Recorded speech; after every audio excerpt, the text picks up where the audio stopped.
Hi, everyone. You're listening to Live with Necee. I am your host, Opal Bailey. Today on my show, we will discuss family values with my guest, Anthony Blunt, as he shared with us love in action. Good morning, Anthony. Good morning. How are you? I'm doing good. Very grateful to be here. Appreciate you inviting me in. Oh, you know what? I haven't seen you in a while. So do you remember the first time we met? Yes. Could you tell about that? I want to see. Regions Bank. Yes. You mean when I actually finally got you in the branch to Yeah. actually meet after a couple missed appointments? Yeah. And Well, maybe we shouldn't be talking about that part, but Okay. no, that's fine. Well, I remember sitting and talking with you about your business and just kind of going through some things that we thought might be able to enhance what you do, and really just trying to give some guidance and advice. What I do in banking, it was some work, entertaining, but I tell you, it was great working with you. Love hearing from you and talking with you always. It's always something fruitful that came from the conversation, whether it was business or personal or spiritual. So always good conversations. It was good. You know what? But I think that there is a day that we met before. I don't know if you remember, but I came into your bank thinking that it was TD Bank. And you were the one that told me, you have the wrong bank.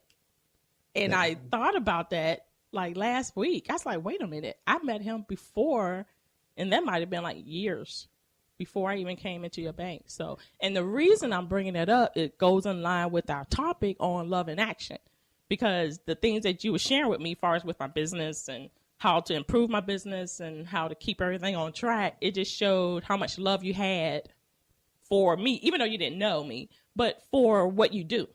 And so since that's a good topic for us today, Yes.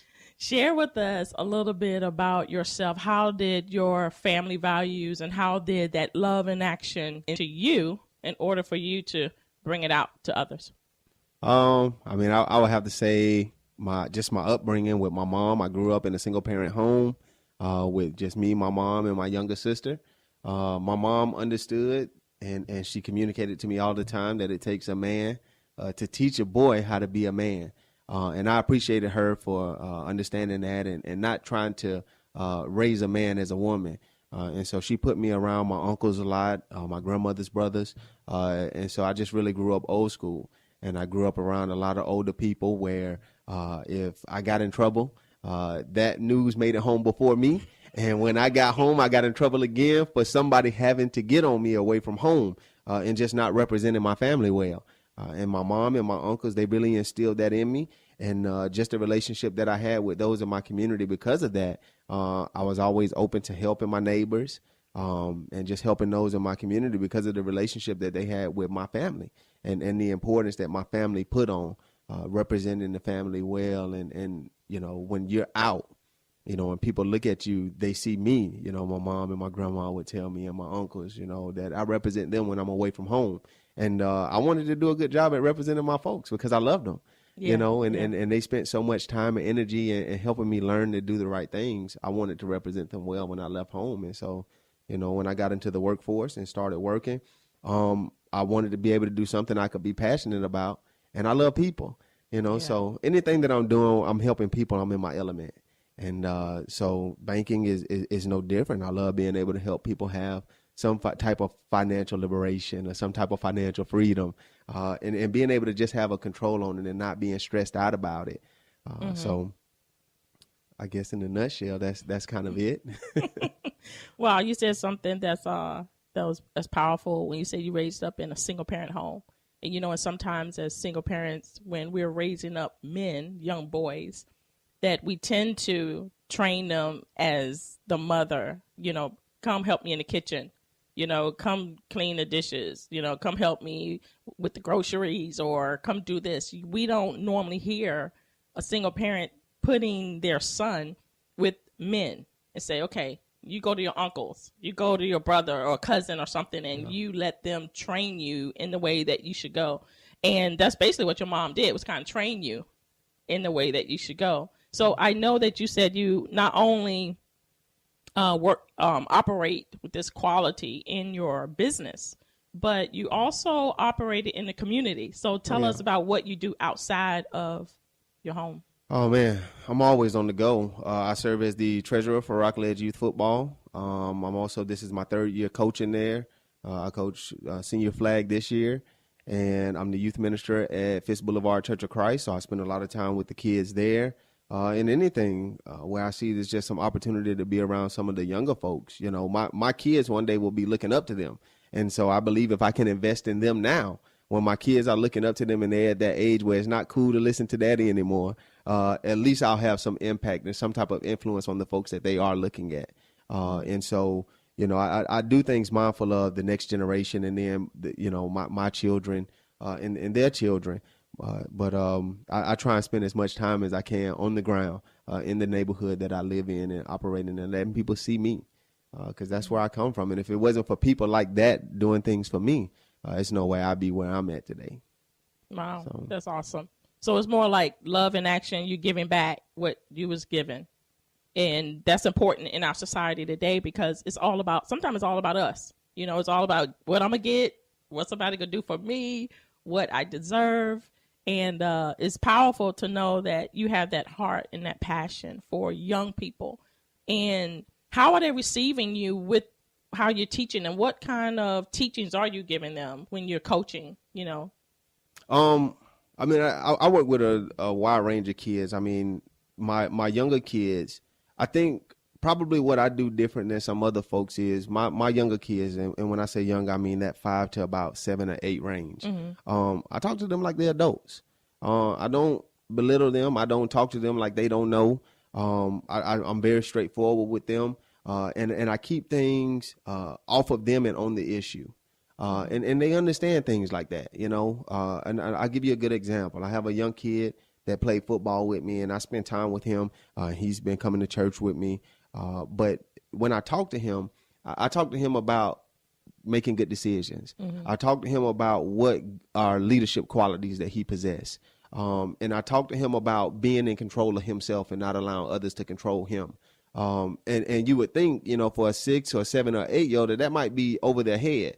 But he responds to it. Mm-hmm. When I first started spending time with this kid, you know, at school they give them the smiley face or the straight line face or the sad face. Mm-hmm. This kid was getting a 1, which was a sad face, just about every day. And after spending some time together and really talking to him about accountability, you know, because when I would ask him about his day, he would try and tell me about, you know, 1, he would try to tell me it was okay. And I say, well, you know, you say it's okay, but I see you got a 1. You know, so what happened that caused you to get a 1 and then you think it's okay? Mm-hmm. And so we would talk about that. And one of the first things that he would do is what most kids do. They say, well, such and such did this to me. And I would stop him then and say, well, I didn't ask you about him. I asked you about you. So what did you do that caused you to get a 1? Because he can't make you get a 1. Right. You know, and kids they're just like us. They don't like for anybody else to be in control of them. And so when you start talking to them like that, and I said to him, you know, so you telling me that he control you? He tell you what to do? He determine how your day gonna end up being? Mm-hmm. No, he don't tell me what to do. He don't determine my day. And so, you know, we just talk through that. Well, that's what you allow him to do, you know. And then you're telling me that he's the reason you got a 1, but he's not in control of you. And when you talk to them like that, they understand that. They receive that. And he started making changes, and the conversation would shift, you know, to where he would get a 3. And I say, well, what did you do today? And he would tell me, well, you know, and there were details along with it. Not just I had a good day, but this is what I did. These are some of the decisions that I made to make it a good day. You know, there was an opportunity where it could have went bad, but I made the right decision. Mm-hmm. And talking through that and celebrating that, he enjoyed it, and he want to perform, and he want to do well because he knows somebody's there to hold him accountable. Kids need accountability too, and they yearn for that structure. Yeah, that's true, because we do too. Definitely. We were created to have accountability, to be responsible, and to do the right things. You know, we were fashioned, God fashioned us that way. He fashioned us to honor authority, you know, to listen to our parents, because that's why he tell us, obey your parents. Mm-hmm. So if he wanted us to live a frivolous life, he wouldn't have gave us structure. we fight against the structure, Oh, yeah. but he gave it to us to guide us down the road. And not only that, he tells us too, when we have children, to train them up in the way they should go, not to let the children train us, not to let the children tell us what to do, guide us as parents. And it's flipped now in our society, because some families allow their children to tell them what to do, allow their children to kind of boss them in a way. They're making them accountable to them instead of vice versa, you know. And another, while I was, you were talking, I was thinking of unconditional love, because God gave us unconditional love. And I believe that's why the young people are so attentive to you, is because of your unconditional love. And so with that, I'm saying, far as the unconditional, is that you knew that he was doing whatever he was doing, and you didn't attack him and say, why you didn't do da-da-da, or you didn't shun away from him, So can you explain, like, what else do you do with the young people other than coaching? Do you, in your ministry, what have they begin to do to show that you have made an impact in their life? Old man said to me one time, he said, kids spell love Time. And that's how they proportionate how much you love them based on how much time you spend with them. When I see kids start to spend more time around me and want to spend more time around me, that's evident to me that they see is something there. It's something that they like, something that they enjoy, some value in the relationship that they have with me. And it's something more that they want to get out of it. So, I open up my house to the kids in my youth ministry, to the kids that I coach. We do devos, me and my wife, at my home sometimes, and just trying to always make it inviting for them by, doing the thing, just like you said, you can't attack them. You got to remember, you were 15 and 16 before too. You were 11 and 12 before too. I was 5 and 6 before too. And the things that my son and my daughter do, I tell them, I'll stop my son all the time. And I say, man, listen, I was 6 before too.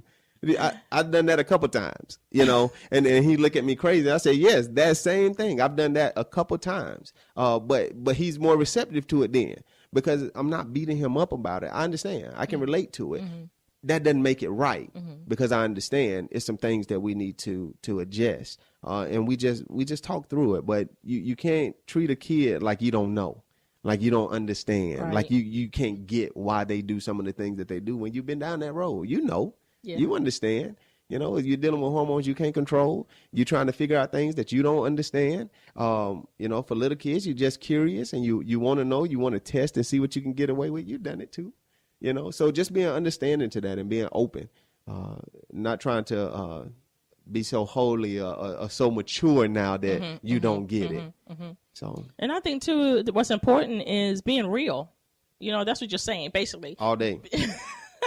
Be real with your kids, man. Just that you're a parent and you're not a super parent, and you don't have bulletproof vests on, that nothing affected you, and to just be honest and open and real. And that reminded me of the times when raising my kids, as a single mom of 4 girls and stuff too. I had to be honest with them. I had to let them know, even how I felt. If I had a bad day, I told them I had a bad day, and they're asking me, Mom, what happened? And I'm talking to them. And then when they come in, I'm asking them how's their day. And then it's more of it's connecting. And that's what it's all about, really, is you connecting with the young people, with your family, with your wife, to touch the very thing that we all have, and that's the heart.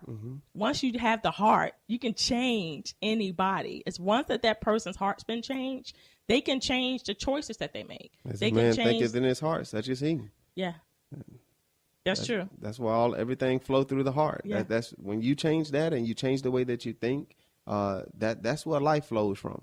So that's important. I talk to my kids all the time about having a pure heart. It's funny because now when they do stuff, I heard my daughter say to my son the other day, he was picking at my youngest daughter, and my oldest daughter looked at him and she said, AJ, pure heart, because she recognized that as something that's being wrong, and that wasn't a pure heart. It's not nice. And when you say stuff like that, man, you think a kid don't pick up on it and they don't understand it, but they get it. Yeah. And they can identify with it and relate to it at an early age. And when you instill that stuff in them, they won't, they'll remember it. They might not always get it right.